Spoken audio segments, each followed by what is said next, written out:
Unfortunately, there are more concerns this morning when it comes to air travel. This American Airlines plane headed from NYC to New Delhi, India, had to make an emergency landing in Rome, Italy after a possible security concern. And yes, those are jets from the Italian Air Force that escorted the plane in.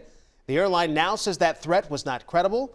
The flight remained in Rome overnight to allow the crew to rest before continuing to New Delhi as soon as possible as today. But all the passengers, everyone is safe.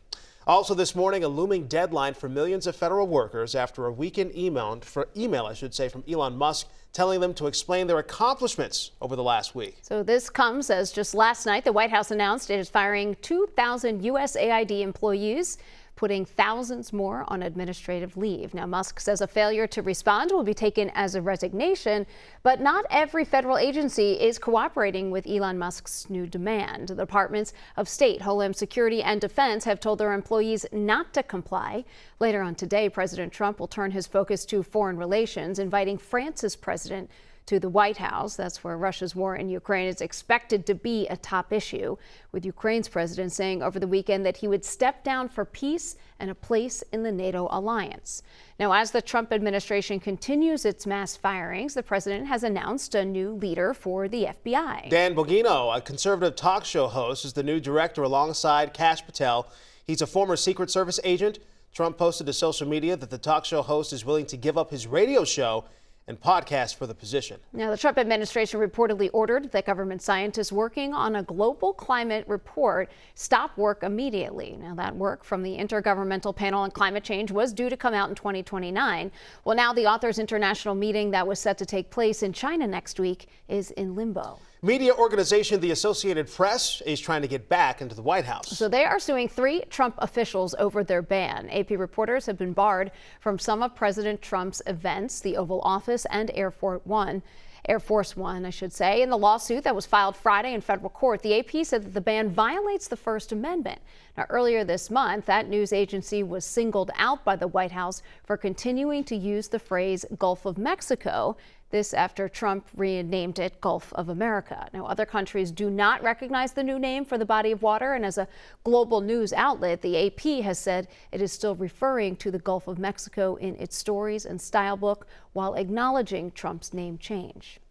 USDA programs that help reimburse farmers are losing their funding due to federal funding cuts. And now we're hearing from Iowa farmers who are speaking out about how that freeze is impacting them. On day one in office, President Trump froze nearly all federal funding, and many departments have resumed funding, but not the U.S. Department of Agriculture. Pete Youngblood is a farmer who rents and farms 800 acres across 3 eastern Iowa counties. He's working on conservation projects funded by the federal government. Well, those projects are funded through contracts with the Natural Resources Conservation Service, which is part of the USDA.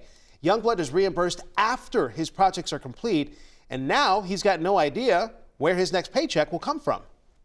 If they cut the funding for them, then that's not there, and then it's less enticing for guys to actually utilize them and do a better job. And we want to do what's best for the ground that we live on and take care of. Now, in response to those rising questions, Iowa's Department of Agriculture and Land Stewardship released a statement saying, in part, USDA has announced they are conducting a very thorough review of their contracts, grants, cooperative agreements, and spending across the entire agency. We continue to see strong interest and demand for soil conservation and water quality programs, and we expect the momentum to continue to build, end quote.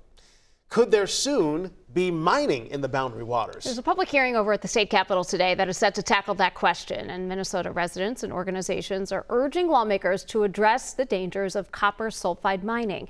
Now, the first day of his presidency, President Trump had signed an order that would bring mining back to the protected Boundary Waters. Republican Congressman Pete Stauber introduced a bill that would reinstate mineral leases to companies and open up the Superior National Forest to mining. That bill being discussed today would bring back those restrictions unless proof can be brought that copper sulfide mining doesn't cause pollution. It would also ban Minnesota for issuing mining permits to corporations that have violated certain international laws. That hearing, it'll be at the Minnesota Senate building. It'll be at 10:15 this morning. And the state Senate is also discussing ways to keep deep fake images off of social media. This bill would turn off access to use or request technology to make fake non-consensual nude images. There will be a press conference today to discuss how this type of technology impacts Minnesotans. That's today at 9:30. Well, it's currently 5:37 on this Monday. Minnesota anglers, pay attention. You are running out of time to get those fish houses off from area lakes. And for some of them, the deadline 1 week from today. Pauline Lee at the live desk with what you need to know. Hey, Pauline. Hey, good morning, guys. Yeah, how much time you have left to get those fish houses off the lake really depends on where you live. So let's take a look at the map here. For anglers in the lower 2/3 of Minnesota, deadline to remove the shelters March 3rd. So that's the 1 week from today. Now, those further north have a little bit more time. Your final removal date is March 17th.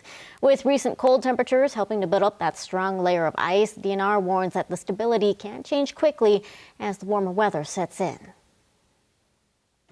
If we have warm temperature combined with high winds, so that can create like a cyclone effect and the swirling in the holes, that opens up holes really fast.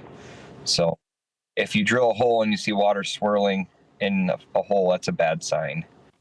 And Joseph was just talking about how windy and breezy it's going to be today, right? So if fish houses, by the way, are not removed by the deadline, DNR says owners, you could face prosecution and your structures could be confiscated, they could be removed, or they could also be destroyed by conservation officers as well. So just make sure that you meet those deadlines, get them off sooner rather than later, just because the weather can be unpredictable here in Minnesota, guys. Yeah. And clean up after yourselves, too. Yes, the trash. That is a new rule from last year. But just, again, remember to pick up after yourselves. You should do that anyway. Yes.